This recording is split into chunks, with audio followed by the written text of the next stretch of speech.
அனைவருக்கும் வணக்கம். மீண்டும் மின்னிரசாயனவியலில் மின்னிரசாயன கலங்கள் பற்றிய ஒரு நிகழ்நிலை கற்றல் உங்களை சந்திப்பதில் மகிழ்வடைகின்றேன்.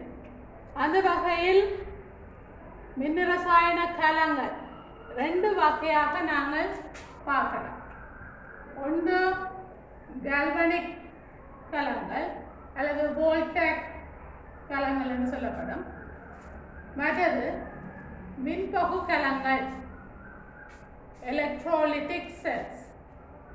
இந்த ரெண்டுக்குமான வேறுபாடு என்னன்னு பார்த்தோம்னா, இந்த கால்வனிக் செல்ஸில் அதாவது ஒரு சுயாதீனமான ரசாயன மாற்றத்தின் மூலம் அங்கு மின்னோட்டமானது உற்பத்தி செய்யப்படுவதாக இருக்கு. If the cell is able to produce electricity through a spontaneous reaction, then it is called the galvanic cell. அதாவது சுயாதீனமான ஒரு ரசாயன தாக்கத்தின் மூலம் அங்கு மின்னானது உற்பத்தி செய்யப்படமாக இருந்தால் அதை நாங்கள் கால்வனிக் கலங்கள் என்று சொல்லுவோம்.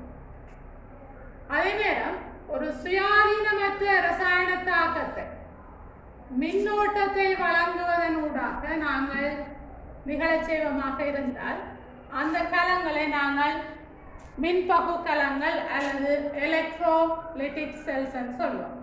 So if the reaction is not spontaneous, then an external source of current, வெளியிலிருந்து நாங்கள் மின்னோட்டத்தை வழங்க, is required to operate the cell reaction. Then it is called the electrolytic cell.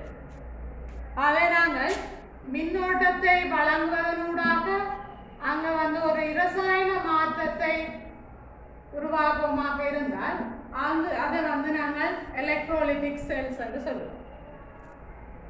ஒரு இரசாயன மாற்றத்தின் மூலம் நாங்கள் மின்னோட்டத்தை பிறப்பிப்பமாக இருந்தால் அந்த கலங்களை நாங்கள் கால்வனிக் செல்ஸ் என்று சொல்லுவோம். அந்த வகையில் நாங்கள் இந்த கலங்களை மின்னிரசாயன கலங்களை எடுத்து நோக்குவமாக இருந்தால் இந்த மின்னிரசாயன கலங்கள் எவ்வாறு உருவாக்கப்படுது என்று பார்த்தோம்னு சொன்னால், இது அரை கலங்கள், இது ஹாஃப் செல்ஸ், 2 ஹாஃப் செல்ஸ் இங்க ஜாயின் பண்ணப்படுது என்னதால ஒரு வெளிச்சுற்றால மின் சுற்று பூர்த்தியாகும் வகையில் வெளிச்சுற்றால இந்த 2 அரை கலங்களும் இங்க இணைக்கப்பட்டுள்ளது. இந்த 2 அரை கலங்களும் வெவ்வேறு மின்பகு கரைசல்களினுள் வைக்கப்பட்டுள்ளது.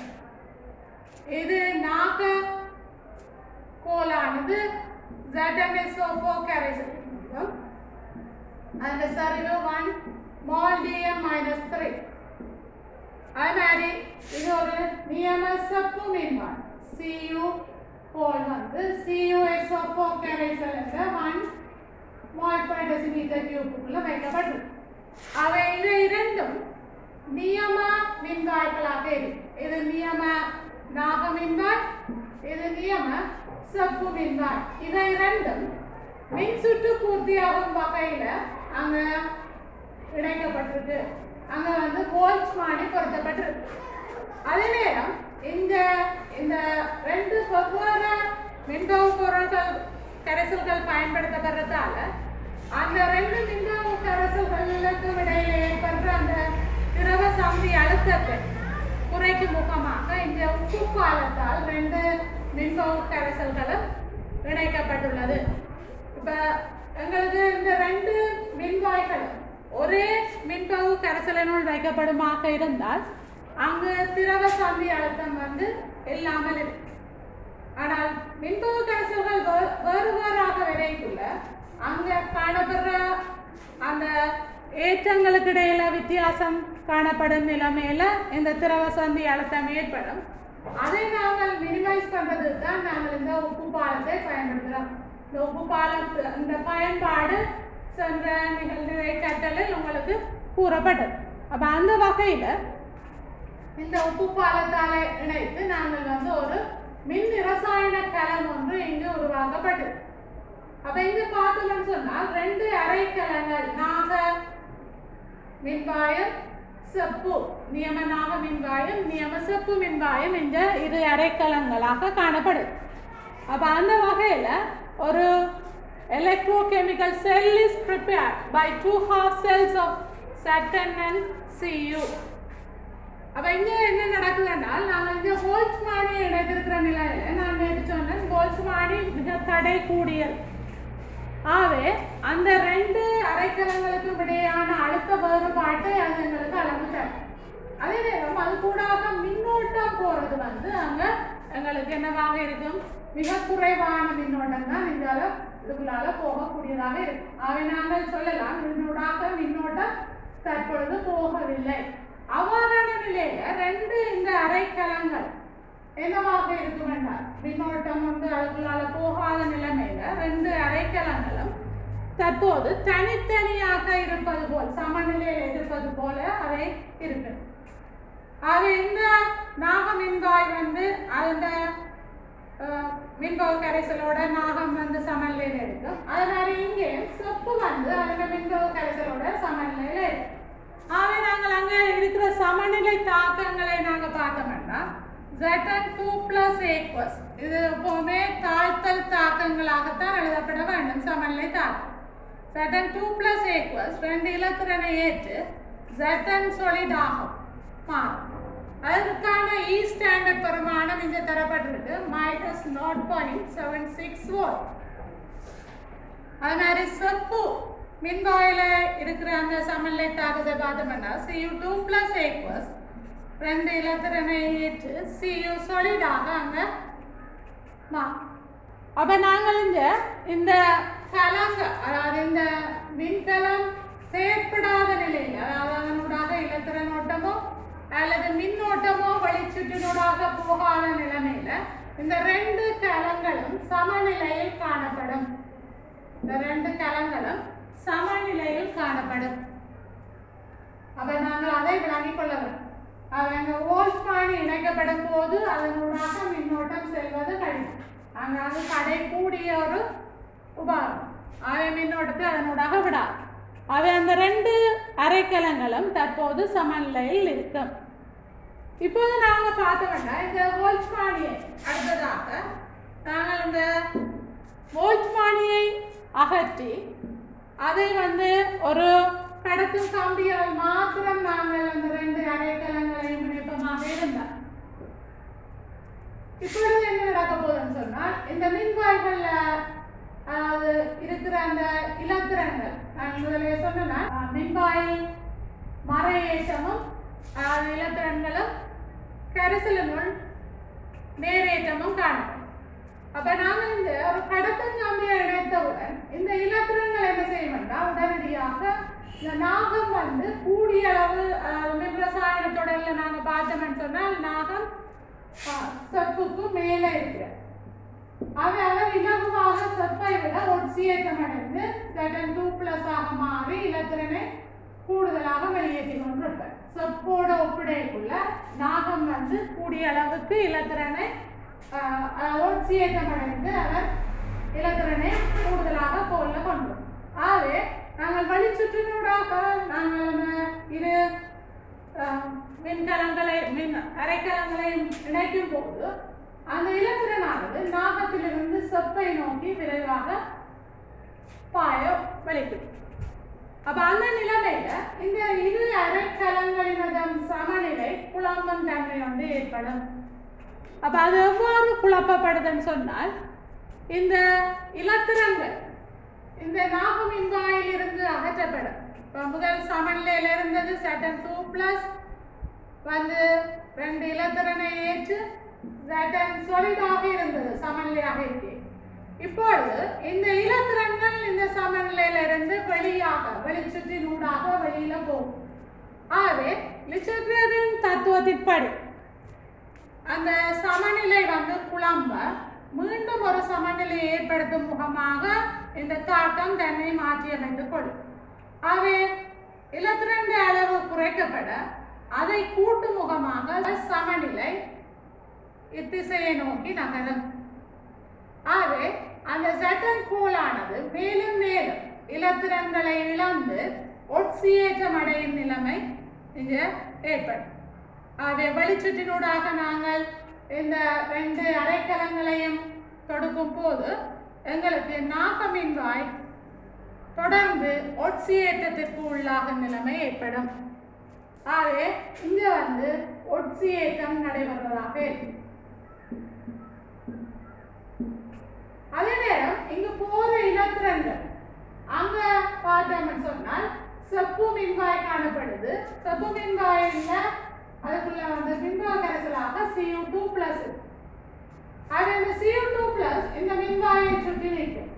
ஆகவே அங்க இறங்குற அந்த இலத்திரன்களை இந்த Cu2+ சென்று வாங்க அந்த Cuவாக அங்கு படிக்கும்.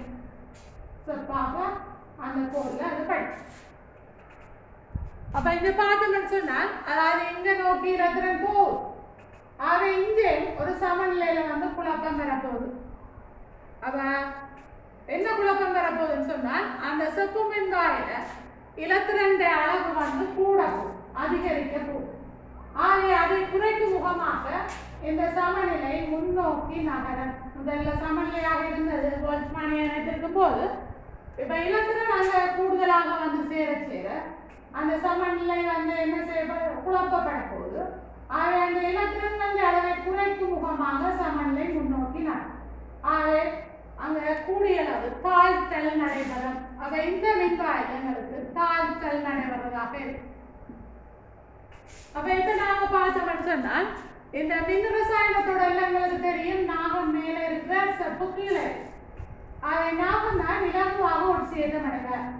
செப்பு ஒட்சியேற்றம் அடைவதற்கு குறைவு. ஆகவே நாகம் ஒட்சியேற்றம் அடைய இப்ப இந்த கலங்கள்ல இந்த ஒட்சியேற்றமும் தாழ்த்தலும் இணை தாக்கங்களாகத்தான் நடைபெறும். ஒரு இடத்துல ஒட்சியேற்றம் நடைபெறுமாக இருந்தால் இன்னொரு இடத்துல கட்டாயம் தாழ்த்தல் ஒன்று நடைபெறும்.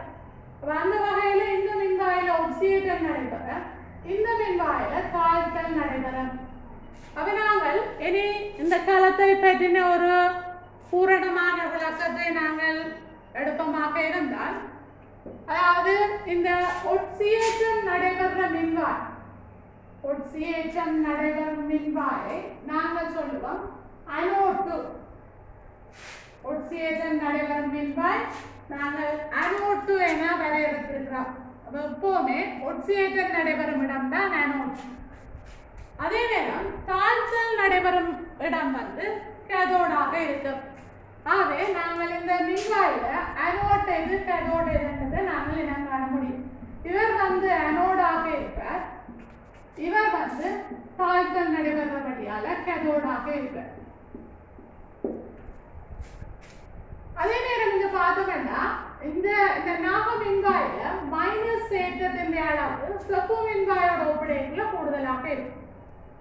ஆகவே அதோட இங்க இருந்துதான் இலத்திரன் வெளிக்கிட்டு வெளியில போறேன்.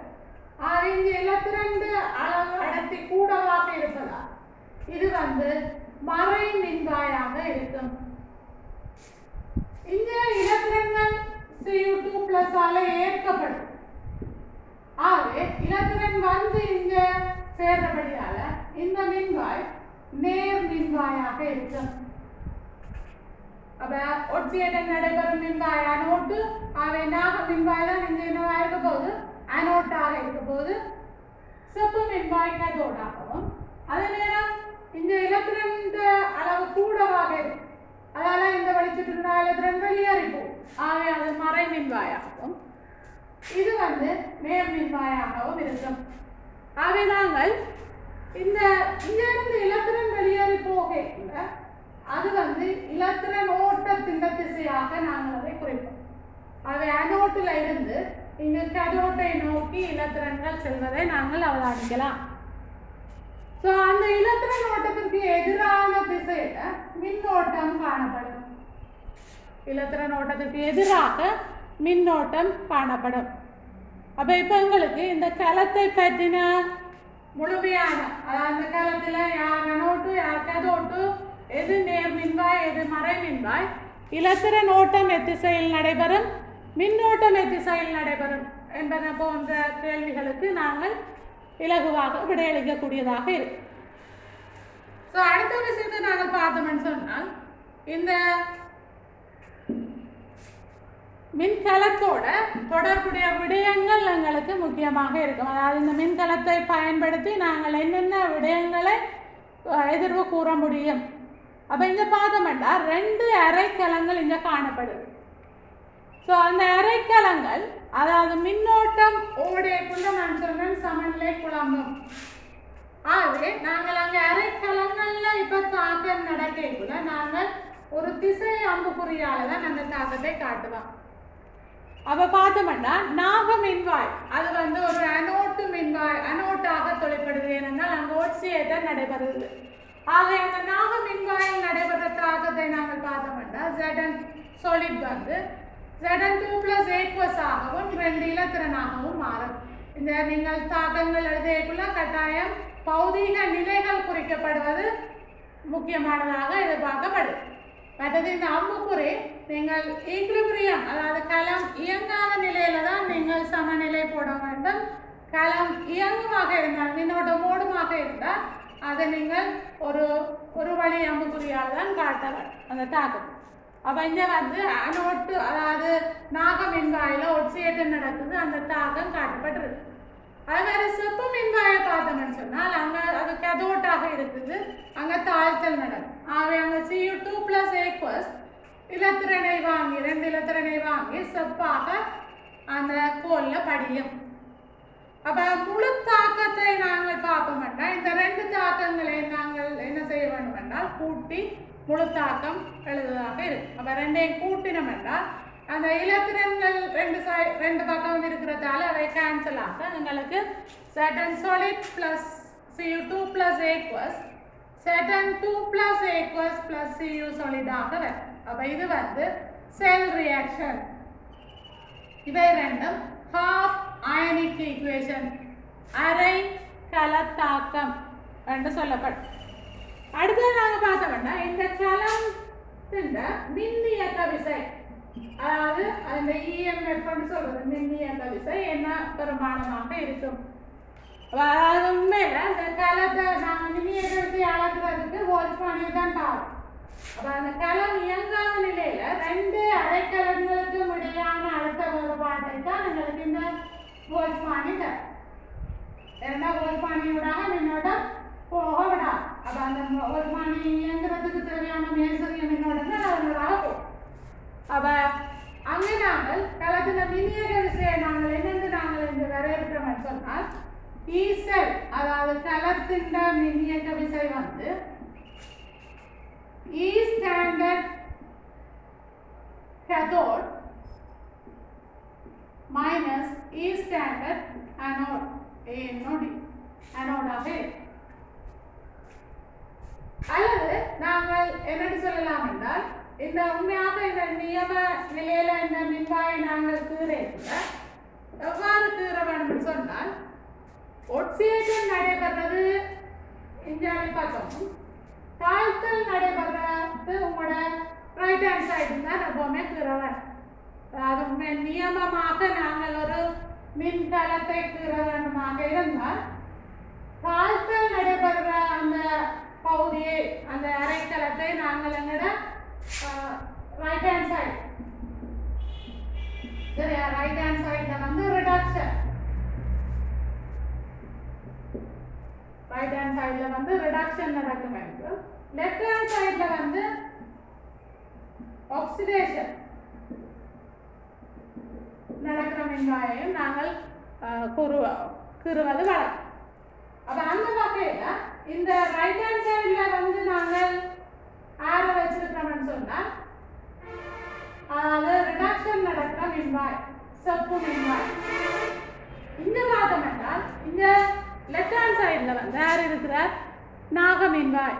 ஆகவே எங்களுக்கு வந்து நாங்கள் இந்த மின்வாய் களத்தின் மின்னியக்க விசையை பார்க்கக்குள்ள E standard cathode minus E standard anode ரெண்டு போடும். அப்போ கேத்தோட் எப்போவுமே எங்களுக்கு ரைட் ஹேண்ட் சைடில் தான் இருக்கும். ஸோ அப்போ நாங்கள் இந்த E செல்லை எவ்வாறுன்னு சொல்லலாம்னு சொன்னால் E standard right minus E standard left. நியமமாக நாங்கள் களத்தை இந்த வகையில தான் தீரல். அதாவது எப்பவுமே ரைட் ஹேண்ட் சைடில் தான் உங்களுக்கு ரிடக்ஷன் நடக்கிற மின்வாயை நீங்கள் தீர வேணும். உங்களது வலது கை பக்கத்தில், இடது கை பக்கத்தில் நீங்கள் எப்பவுமே ஒட்சியேட்டம் நடைபெறுற மின்வாயை நீங்கள் தீரலாம். அப்ப நாங்கள் E cathode minus E anode என்று போடலாம், அல்லது E standard right minus E standard left என்று போடலாம், அல்லது நாங்கள் சுகமாக ER minus E left, E standard R minus E standard L என்றும் இதை குறிப்பது வழக்கம். அப்ப நீங்க சுகமாக ஞாபகம் வச்சிருக்கலாம், ER என்பது ரிடக்ஷன் நடக்கிற மின்வாய் எப்பவுமே உங்களோட ரைட் ஹேண்ட் சைட்ல இருக்க வேணும் என்றதான் அந்த விதி. அப்ப இப்ப நாங்கள் கலத்தின மின்னியக்க விசையை நாங்கள் இங்க காணலாம். அதாவது நாக மின்வாயின் நியம மின்வாய் அழுத்தமும் செப்பு மின்வாயின் நியம மின்வாய் அழுத்தமும் உங்களுக்கு தெரியுமாக இருந்தால், இதுல அதாவது செப்பு மின்வாய் மின்வாய் அழுத்தத்தில் இருந்து நாக மின்வாய் அழுத்தத்தை கழிப்பதாக எங்களுக்கு E ஸ்டாண்டர்ட் செல் பரிமாணம் அமையும்.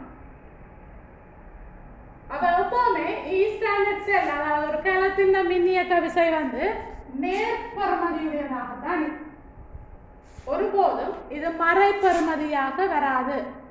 எப்பவுமே ER மைனஸ் E லெஃப்ட் நேர்பெருமானமாக இருக்கும். அப்ப அதை நீங்கள் மிகவும் கவனத்தில் எடுக்க வேண்டும். நீங்கள் பிழை விடுகிற சந்தர்ப்பங்கள் இதெல்லாம் கழிக்கைக்குள்ள வரலாம். அப்போ உங்களுக்கு அந்த E செல் எப்பவுமே பாசிட்டிவ் என்ற அந்த எண்ணக்கரு இருக்குமாக இருந்தால் நீங்கள் மாறி கழித்திருந்தாலும் அதை நீங்கள் உடனடியாக சீர் செய்து கொள்ளலாம்.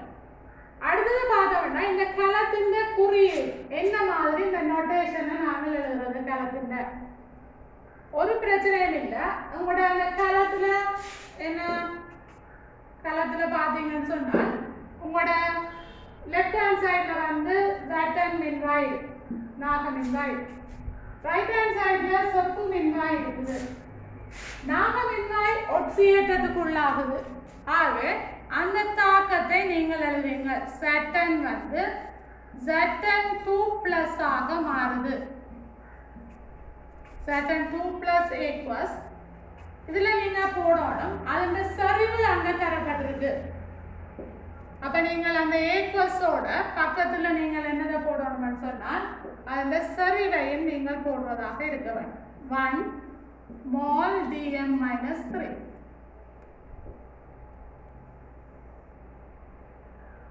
அத பிராக்கெட்டுக்குள்ள நீங்கள் போடுவீங்க. போட்டுட்டு இப்ப இது உங்களோட லெஃப்ட் ஹேண்ட் சைட்ல இருக்கிற ஒரு அரைக்கலத்தை நீங்கள் குறியீட்டால காட்டியிருக்கீங்க. அப்ப இங்க அந்த நான் முதலே சொன்ன மாதிரி ஃபேஸ் அதாவது அவத்தை வேறுபாடு ஒரு நிலைக்குத்து கோட்டால பிரிக்கப்பட வேண்டும். அடுத்தது இப்ப அடுத்த அரைக்கலத்தை நாங்கள் எழுதுறதுக்கு முதல் இந்த 2 அரைக்கலங்களையும் இணைப்பதாக இங்க உப்பு பாலம் காணப்படும். ஆகவே உப்பு பாலம் நாங்கள் டபுள் வெர்டிகல் லைன்ஸால காட்டுவோம். அதாவது 2 நிலைக்குத்து கோடுகளால நாங்கள் உப்பு பாலத்தை காட்டுவோம். அந்த உப்பு பாலத்துக்கு இணைக்கப்பட்டு அங்க லெஃப்ட் ஹேண்ட் சைட்ல இருக்கிற கலத்தை பார்த்தோம்னு சொன்னால் அங்க என்ன நடக்க போகுது? ரிடக்ஷன் நடக்க போகுது. Cu2+ aqueous ஆனது என்னவா மாறுறாருன்னா Cu சாலிடாக மாறுறாரு. அப்ப இப்ப நாங்கள் இந்த முழு கலத்தையும் ஒரு குறியீட்டால காட்டியிருக்கிறோம். இந்த கலத்துல பாத்தீங்கன்னா உங்களோட ரைட் ஹேண்ட் சைட்ல ரிடக்ஷன் நடக்கிற அந்த மின்வாய் காணப்படுது. இங்க லெஃப்ட் ஹேண்ட் சைட்ல உங்களோட ஆக்சிடேஷன் நடைபெறுற மின்வாய் காணப்படுது. அப்ப அதே நேரம் இங்க பாத்தீங்கன்னா அங்க நடைபெறுற தாக்கத்தை காட்டுவதாகத்தான் இந்த ஒழுங்கு காட்டப்படும். அதாவது Zn 2+ ஆக மாறுது. அதே நேரம் Cu2+ Cu ஆக மாறுது.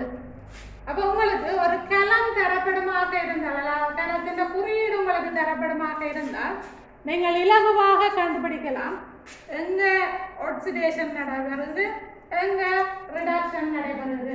இந்த தாக்கத்தை வைத்துக்கொண்டே நீங்கள் கண்டுபிடிக்கலாம்.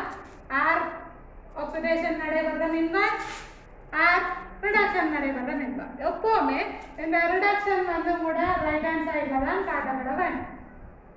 அப்ப இப்ப உங்களுக்கு ஒரு கலம் தந்தாலும் நீங்கள் அந்த கலத்தின் குறியீட்டை நீங்கள் எழுதுவீங்கள்.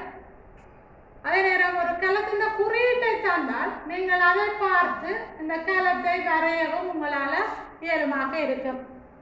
அப்ப இந்த குறியீட்டை பார்த்தீங்கன்னா Zn 2 + a இருக்குது. Cu 2 + a Cu இருக்குது.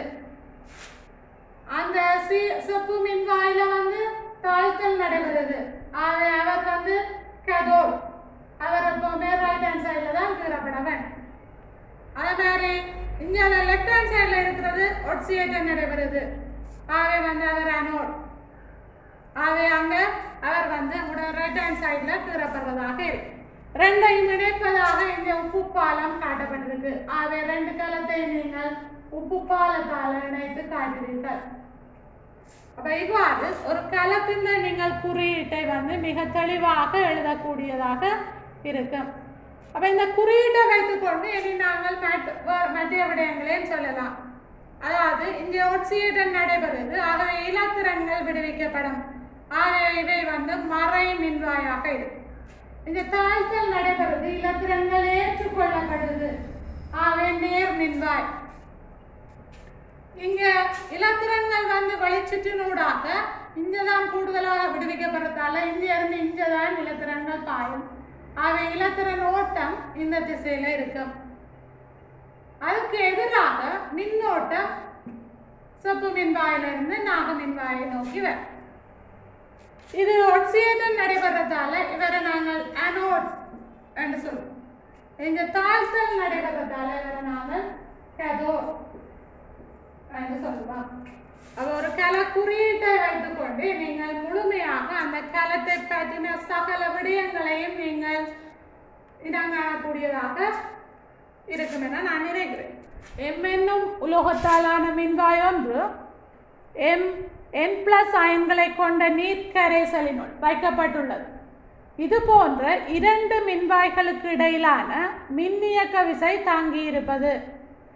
அதாவது நாங்கள் இப்ப பார்த்தனாங்க ஈசல், அதாவது ரெண்டு மின்வாய்களுக்கு இடையிலான மின்னியக்க விசையை தான் நாங்கள் ஈஸ்ட் அண்ட் செல் என்று பார்த்தோம்.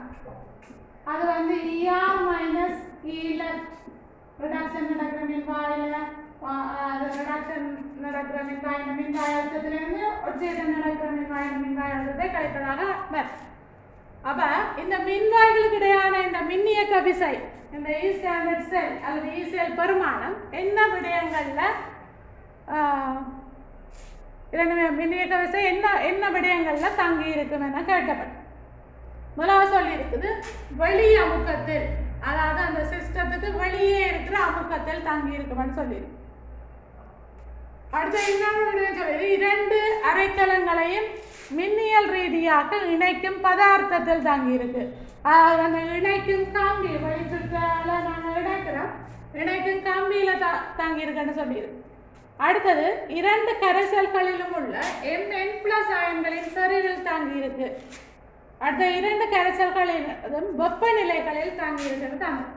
அப்ப எங்களுக்கு தெரியும் இந்த இணைக்கும் கம்பி இந்த மின், அதாவது அதாவது அந்த காலத்தின் மின்னியக்க விசையை ஒரு நாளும் பாதிக்காது. அதே நேரம் வெளி அமுக்கத்தாலும் பாதிக்கப்படாது.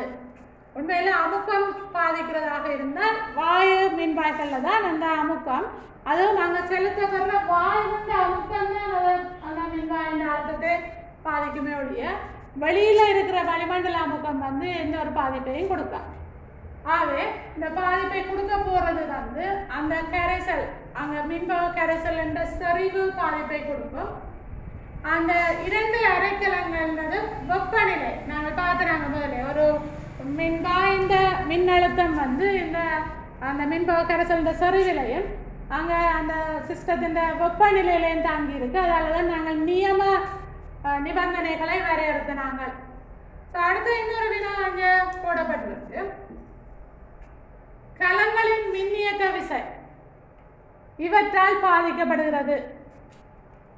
அவை முதலாவது ஆன்சர் உங்களுக்கு தந்திருக்கு. வெப்பநிலை மின்வாயின் மேற்பரப்பு அளவில் ஏற்படும் மாற்றங்களால் பாதிக்கப்படும்.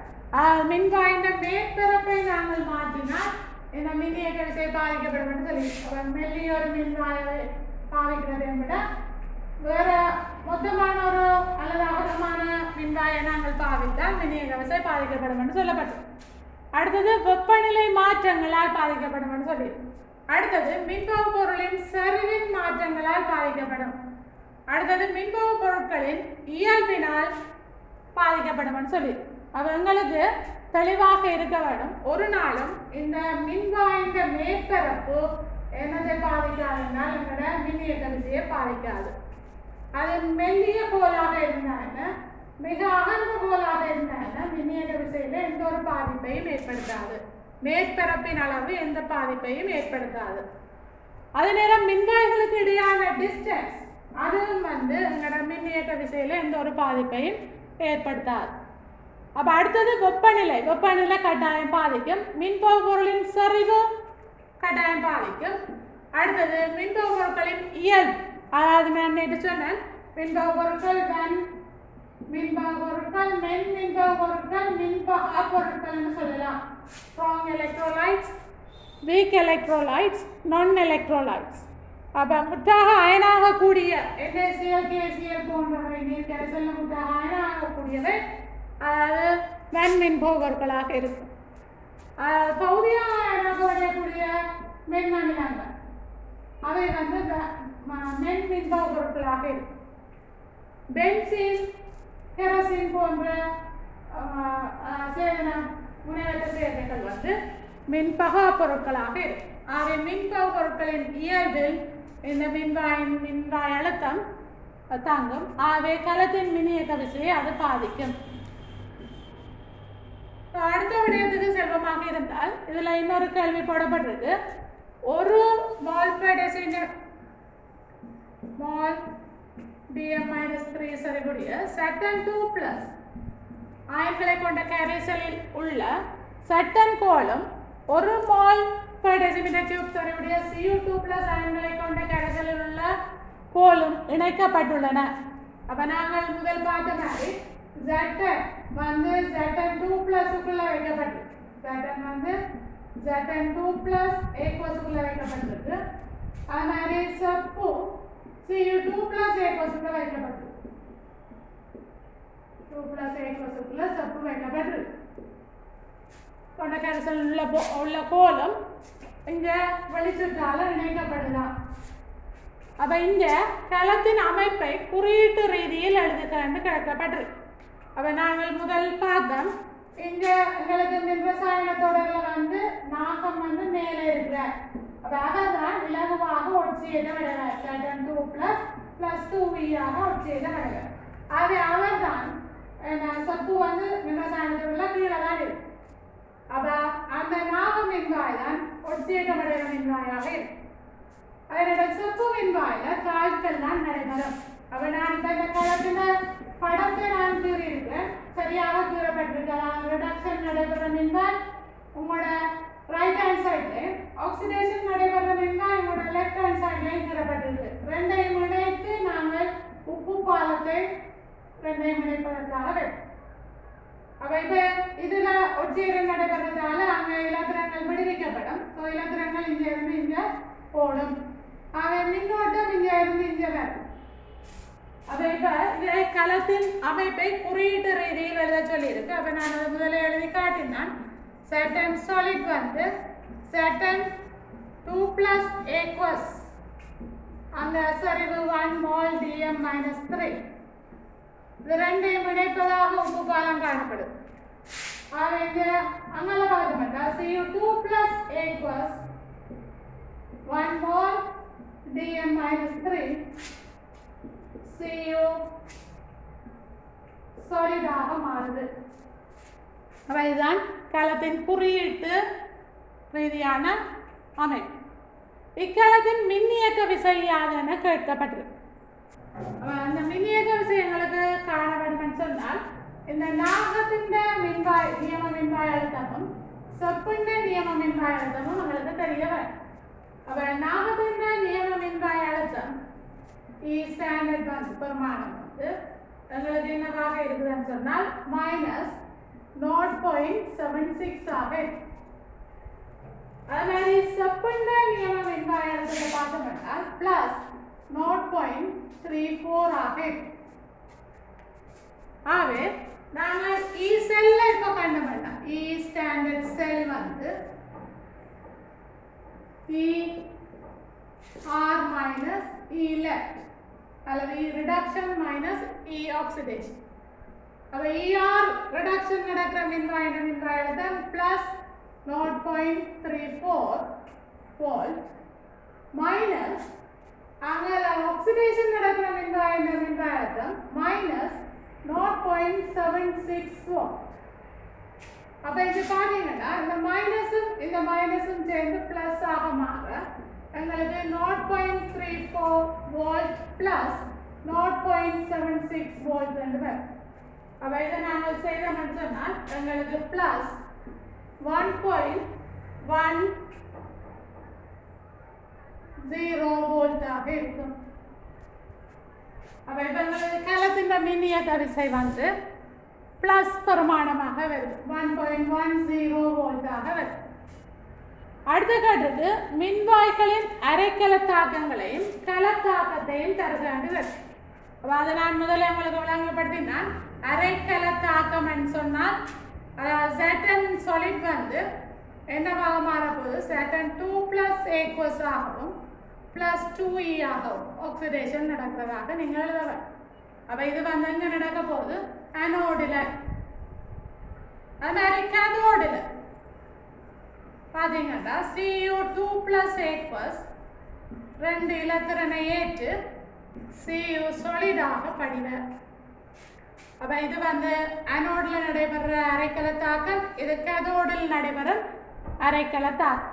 அப்போ அனோட் வந்து எங்களுக்கு மறை மின்வாய், இது வந்து நேர் மின்வாய். அப்போ நாங்கள் மறை மின்வாயில் நடைபெறும் அரைக்கலத்தாக்கம் என்று கேட்டாலும் இதுதான், நேர் மின்வாயில் நடைபெறும் அரைக்கலத்தாக்கம் என்றாலும் இதுதான். அப்போ இது ரெண்டையும் சேர்த்து வார தாக்கத்தை தான் முழுக்கலத்தாக்கம். இது ஈக்குவேஷன் 1, இது 2 வந்து போட்டிங்கன்னா 1 2 நீங்கள் கூட்டினால் முழுக்கலத்தாக்கம் பெறும். அப்போ கூட்டையை உங்களுக்கு Zn solid + Cu2 + aqueous என்னவாக மாறுது என்றால் Cu solid ஆகவும் Zn2 + aqueous ஆகவும் மாறுவதாக இருக்கும். அப்போ இது வந்து முழுக்கலத்தாக்கமாக இருக்கும், ஃபுல் செல் ரியாக்ஷன். அடுத்த கட்டத்துக்கு இதில் அனோட் எது கேதோட் எது அது அவங்களுக்கு இப்போ தெளிவாக இருக்கும். ஒட்சியேதன் நடைபெற மின்வாய் தான் அனோட், தாழ்த்தல் நடைபெற மின்வாய் கேதோட். அடுத்த நேர்முனைவு எது எதிர்முனைவு எது, இது வந்து மறை மின்வாயாக இருக்கும். மறைமுனைவாக இலத்திரங்கள் விடுவிக்கப்படுது, இலத்திரங்கள் வாங்கப்படுது, ஆகவே நேர்மின்வாய். அடுத்தது வழிச்சுற்றில் இலத்திரன் செல்லும் திசை, அதை நாங்கள் ஏற்கனவே காட்டியிருக்கிறோம். இதுதான் இலத்திரன் செல்லும் திசையாக இருக்கும். அதே நேரம் மின்னோட்டம் செல்லும் திசை வந்து அதற்கு எதிரானதாக இருக்கும். உப்பு பாலம் எதனால் ஆனது, இதன் பங்களிப்பு யாது? அப்போ உப்பு பாலம் வந்து உண்மையில நாங்கள் அங்கே ஏகர் ஜெலிக்குள்ள சிறிதளவு NaCl அல்லது KCl அல்லது NH4Cl போன்ற உப்புக்கள், அதாவது இந்த 2 அயன்களின் அசையும் வேகங்கள் கிட்டத்தட்ட சமனாக இருக்கின்ற அந்த உப்புக்களை வந்து அந்த ஜெல்லுக்குள்ள சேர்த்துட்டு அந்த உப்பு பாலம் வந்து தயாரிக்க வடிவ குழாயில் தயாரிப்பதாக இருக்கும். அல்லது லேபில் நாங்கள் சாதனமாக செய்வதாக இருந்தால் நான் சென்ற கற்கையில் சொன்னேன், ஃபில்டர் பேப்பரை எடுத்து அதை நாங்கள் KCl அல்லது அமோனியம் குளோரைட் அல்லது அமோனியம் நைட்ரேட் போன்ற உப்புகளில் தோய்த்து அதை வந்து 2 கலத்தையும் கொடுக்குமாறு வைத்தாலும் அது உப்பு பாலமாக சொல்லப்படும். அப்போ இதில் பங்களிப்பு யாருன்னு சொன்னால் இந்த இரு அரைக்கலங்களில் இருக்கிற அந்த மின்பகு கரைசல்களில் ஏற்றமற்ற நடுநிலை தன்மையை பேணுவதற்கு இது உதவும். அதாவது திரவ சந்தி அழுத்தத்தை உறைப்பது அல்லது பூச்சியமாக்குவதற்கு நாங்கள் இந்த உப்பு பாலத்தை பயன்படுத்துவதாக இருக்கு. அடுத்தது பார்த்தீங்கன்னா இக்கலத்தின் மின்னிக விசையை சிறிதளவால் கூட்டும் வழிகளை தருக என்று கேட்டோம். அது இன்னொரு புதிய விடயமாக இருக்குது, அதை நாங்கள் கொஞ்சம் பார்ப்போம். இந்த கலத்தின் மின்னியக்க விசையை கூட்டுவதாக இருந்தால் நாங்கள் என்ன செய்ய வேணும்? அப்போ இங்கே பார்த்தீங்கன்னா அதாவது கலம் இயங்காத நிலையில், அதாவது எங்களோட மின்னியக்க விசை வந்து என்னத்தால தரப்படுதுன்னு சொன்னால் E cell சமன் ER minus E left. அப்ப இந்த கலத்தின மின்னியக்க விசை கூட்டப்பட வேண்டுமாக இருந்தால் ஒன்றில் இந்த பிளஸ் பரிமாணம் அதிகரிக்கப்பட வேண்டும் அல்லது இந்த மைனஸ் பரிமாணம் அதிகரிக்கப்பட வேண்டும். இப்ப ரெண்டு சாத்தியக்கூறும் இங்க காணப்படுது. தெளிவாக விளங்குவோம். இந்த பிளஸ் பரிமாணத்தை நாங்கள் கூட்டினாலும், அதாவது ரிடக்ஷன் நடைபெற மின்வாயின் நேர் அழுத்தத்தை கூட்டினாலும் எங்களுக்கு இந்த ஈசல் என்ற மின்வாய் அழுத்த பெறுமதி கூடும், அல்லது இந்த மைனஸ் பரிமாணத்தை கூட்டினால், மைனஸ் பரிமாணத்தை கூட்டுறேன்னு சொன்னால் மைனஸாக கூட்டும். மைனஸ் 0.76 ஆக இருக்கிறத மைனஸ் 1.23 அப்படி கூட்டலாம். இப்போ கூட்டினால்தான் இந்த மைனஸும் மைனஸும் பிளஸ் ஆக மாற அங்கே கூடிய பரிமாணம் வந்து எங்களுக்கு கிடைக்கும். அப்போ அந்த மறை மின்வாய் அழுத்த பரிமாணத்தை கூட்ட வேணும் அல்லது நேர் மின்வாய் அழுத்த பரிமாணத்தை கூட்ட வேணும். மறை மின்வாயை மேற்கொள்ளும் மறையில கூட்டம். அப்ப இங்க நாங்க சாத்தியம்னு சொன்னால் அங்க சமநிலையாக அந்த மின்வாய்கள் இருக்கேங்க, கலம் தொழிற்படாத நிலையில அந்த மின்வாய்கள் சமநிலையில் இருக்கும் போது நாங்கள் சொன்னாங்க அந்த தாக்கங்கள் சமநிலை தாக்கங்களாக காட்டப்பட வேண்டும். இந்த சமநிலை தாக்கங்கள் வந்து அது தாழ்த்தல் தாக்கமாக தான் காட்டப்பட வேண்டும்னு பார்க்குறாங்க.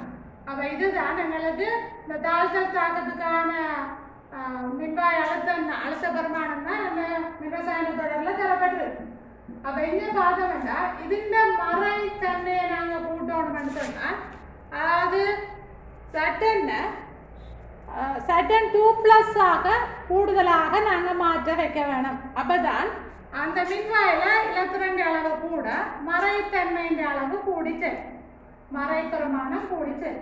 அப்ப அதுக்கு என்ன செய்யணும்னா லிச்சர்டியன் தத்துவத்தின் படி சட்டன் 2+ சரிவை நாங்கள் குறைப்பமாக இருந்தால் இந்த தாக்கம் இங்க நோக்கி நகரும். ஆகவே அங்க இலத்திரன் அடர்த்தி கூட்டப்படும். இலத்திரன் அடர்த்தி கூட்டப்பட இந்த மறை பெருமானம், அதாவது மைனஸ் 0.76 ஆக இருந்தது மைனஸ் 1.23 ஆகவோ அல்லது இதை விட கூடிய ஒரு மறைபெறுமதியாக இருமா. அப்ப சட்டன் 2+ என்ற சரிவை குறைப்பதனூடாக நாங்கள் இந்த மறைபெறுமதி, இந்த மின்வாயின் மறை அழுத்தத்தை கூட்ட முடியும். அல்லது இங்க இவற்ற பிளஸ் பெருமானத்தை கூட்ட வேண்டுமாக இருந்தால், அதாவது இங்க பார்த்தோம்னு சொன்னா Cu2+8 அவற்ற மின்வாய் அழுத்தம் வந்து இவ்வாறான சமநிலையில இருக்கும். Cu சொல்லிடா. அப்ப இவற்ற பிளஸ் தன்மையை நாங்கள் மேலும் கூட்டணும்னு சொன்னால் இந்த தாக்கத்தை அதாவது இங்க நோக்கி நகர்த்த வேணும். அப்பதான் அதாவது ரிடக்ஷன் கூடுதலாக நடக்கக்கூடிய மாதிரி நாங்கள் செய்ய வேண்டும். அப்ப அதுக்கு என்ன செய்யணும்னா Cu2+ இந்த சரிவை கூட்டி விட வேண்டாம். லிச்சர்டியன் தத்துவப்படி அதை குறைக்கும் முகமாக தாக்கம் முன்னோக்கி நகரம், கூடிய அளவு தாழ்த்தல் நடைபெறும். ஆகவே அவற்றை அந்த தாழ்த்தல் அழுத்தம் வந்து பிளஸ் 0.34 விட கூடிய ஒரு நேர்பெறுமதியை உதாரணமாக பிளஸ் 0.54 அல்லது 56, அதாவது 0.34 விட கூடின பெறுமதிக்கு அது வரலாம். அப்போ அதுக்கு நாங்கள் Cu2+ இந்த சரிவை கூட்ட வேணும். இதை நீங்கள் தெளிவாக விளங்கினீர்கள் சொன்னால் இந்த கலம் பற்றின எந்த வினாக்களுக்கும் நீங்கள் இலகுவாக விடை அளிக்கக்கூடியதாக அமையும்.